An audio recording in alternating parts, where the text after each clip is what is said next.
মাত্র 5 মিনিটেই তৈরি করুন মজাদার এগ ব্রেড টোস্ট রেসিপি।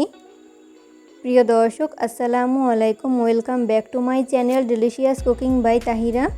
হাতে যদি 5 মিনিট সময় থাকে তাহলে ডিম আর ব্রেড দিয়ে সকালের নাস্তার রেসিপি সহজ উপায়ে তৈরি করে পুরো পরিবারের মন জয় করে নিতে পারবেন।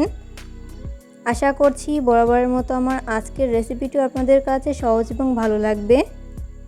তো চলুন দর্শক, এই রেসিপি তৈরি করতে কি কি উপকরণ লাগছে শুরু থেকে শেষ পর্যন্ত দেখে নিচ্ছি।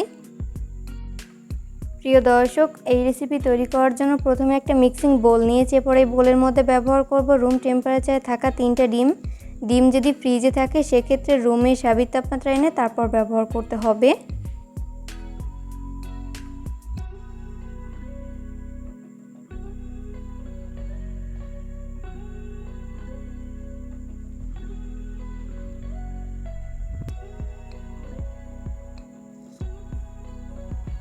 এরপর আমি এর মধ্যে ব্যবহার করব 1/4 কাপ পরিমাণ চিনি। মিষ্টিটা স্বাদ অনুযায়ী বাড়িয়ে কমিয়ে অ্যাড করতে পারেন। এরপর ব্যবহার করব স্বাদ মতো লবণ। এরপর এই সমস্ত উপকরণগুলোকে একটা হ্যান্ড উইক্সের সাহায্যে খুব ভালো করে বিট করে নিব। এই উপকরণগুলোকে আমি ততক্ষণ বিট করে নিব যতক্ষণ না পর্যন্ত ডিম আর চিনি খুব ভালো মতো গলে মিশে যায়।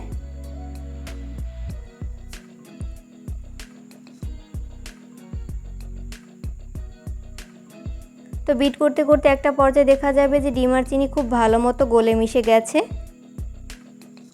তো এই পর্যায়ে কিন্তু নাস্তা তৈরি করার জন্য মিশ্রণটি একদমই রেডি। এরপর আমি এর মধ্যে 1 পিস পরিমাণ ব্রেড এইভাবে ডিমের মিশ্রণের মধ্যে কোট করে নিচ্ছি।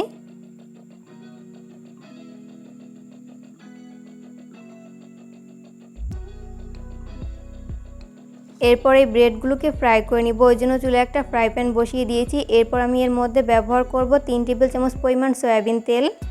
তেল যখন মিডিয়াম আঁচে গরম হবে ওই পর্যায়ে আমি এর মধ্যে ব্রেডের পিসগুলোকে দিয়ে দিচ্ছি।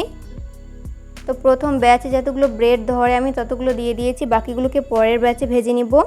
তো প্রথম ব্যাচে আমি 2টা ব্রেড দিয়ে দিয়েছি, বাকিগুলোকে পরের ব্যাচে ভেজে নিব।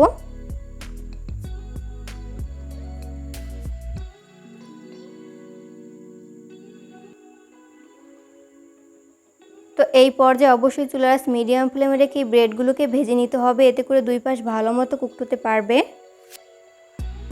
তো যখন এক পাশ ফ্রাই করে নেওয়া হবে ওই পর্যায়ে আমি উল্টে দিব অপর পাশটি ফ্রাই করে নেওয়ার জন্য। আর কোনোভাবেই চুলার আঁচ হাই ফ্লেমে রেখে ব্রেডগুলোকে ফ্রাই করা যাবে না, সেই ক্ষেত্রে উপর থেকে খুব দ্রুত কালার চলে আসবে, তবে ভেতরটা ভালো মতো কুকড হবে না, তাই লো আঁচে ভেজে নিতে হবে।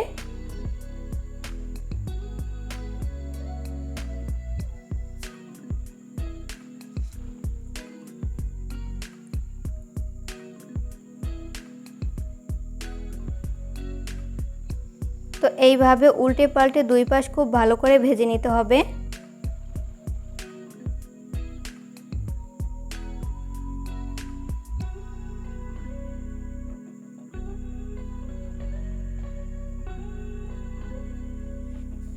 উল্টে পাল্টে ব্রেডগুলোর যখন দুই পাশ খুব ভালো করে ভেজে নেওয়া হবে ওই পর্যায়ে আমি তেল ঝরিয়ে তেল থেকে উঠিয়ে নিচ্ছি।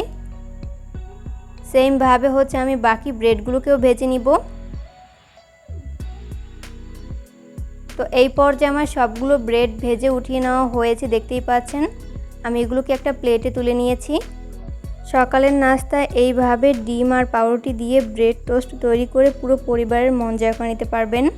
ভিডিও ভালো লাগলে অবশ্যই ফ্রেন্ডস অ্যান্ড ফ্যামিলিদের মাঝে শেয়ার করবেন। আর কেমন লাগলো আমার আজকের এই রেসিপিটি তা অবশ্যই কমেন্ট করে জানাবেন। পরবর্তী ভিডিও দেখার আমন্ত্রণ জানিয়ে আজকের মতো এখানেই বিদায় নিচ্ছি। সবাই অনেক বেশি ভালো থাকবেন। আল্লাহ হাফেজ।